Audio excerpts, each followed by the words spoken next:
SIR শুনানি নিয়ে দিনভর সরগরম হরিশ্চন্দ্রপুর। প্রথমে মন্ত্রীর কাছে শুনানির কাগজ আসা নিয়ে চাঞ্চল্য, তারপর শুনানি কেন্দ্রে তৃণমূল কর্মীদের সঙ্গে পুলিশের বচসা, সবশেষে একেবারে বেনজির চিত্র। কমিশনের বিরুদ্ধে হয়রানির অভিযোগ তুলে নাগরিকত্বের প্রমাণ দিতে দাদুর কবরের মাটি নিয়ে হরিশ্চন্দ্রপুর ১ নম্বর ব্লক এসআইআর শুনানি কেন্দ্রে হাজির এক সংখ্যালঘু যুবক।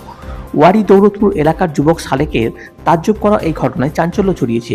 তার অভিযোগ, শুনানির জন্য তাদের সমগ্র পরিবারকে নোটিশ জানানো হয়েছে, কিন্তু কাগজপত্র সব আনার পরেও হয়রানি হতে হচ্ছে। তারা যে ভারতীয়, তারা যে এই দেশের নাগরিক, সেই প্রমাণস্বরূপ এবার তার দাদুর কবরের মাটি নিয়ে এসেছে। ঘটনা সামনে আসতেই বিজেপি এবং নির্বাচন কমিশনকে নিশানা করেছে তৃণমূল নেতৃত্ব। পাল্টা তৃণমূলের বিরুদ্ধে মানুষকে বিভ্রান্ত করার অভিযোগ তুলে সরব বিজেপিও। এ নিয়ে তুঙ্গে উঠেছে রাজনৈতিক চর্চা। দাদা আমার দাদুর কবরের মাটি নিয়ে মানে বারবার দাদা হয়রানি করছে, হয়রানি বলে এইরকম তো চেক হচ্ছে না, আমার দাদুর জ্ঞানীটা চেক করা হোক এই মাটিটা নিয়ে। এটা থেকে আপনি প্রমাণ পাবে মানুষ কিভাবে আতঙ্কিত হয়েছে।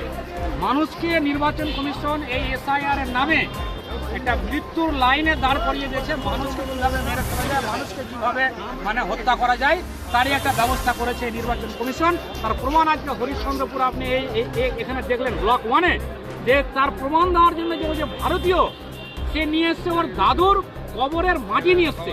আপনি ভাবতে পারছেন এর থেকে বড় লজ্জার কি আছে নির্বাচন কমিশন, যে বিজেপির কাঠপুতলি হয়ে কাজ করে? ধিক্কার জানায় নির্বাচন কমিশন।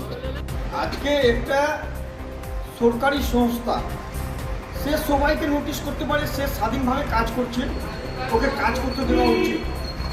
আজকে ভুল ভ্রান্তি সমাধান দেওয়া হয়, তার জন্য আইন আছে, কিন্তু আইনকে সবাই হাতে নেওয়া উচিত না।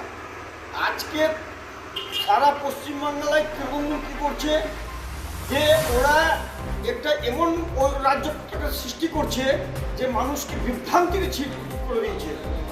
মানুষ এমন বিভ্রান্তিত হয়ে গেছে, ওরা কিছু বুঝতে পারছে না কী করবো না করবো।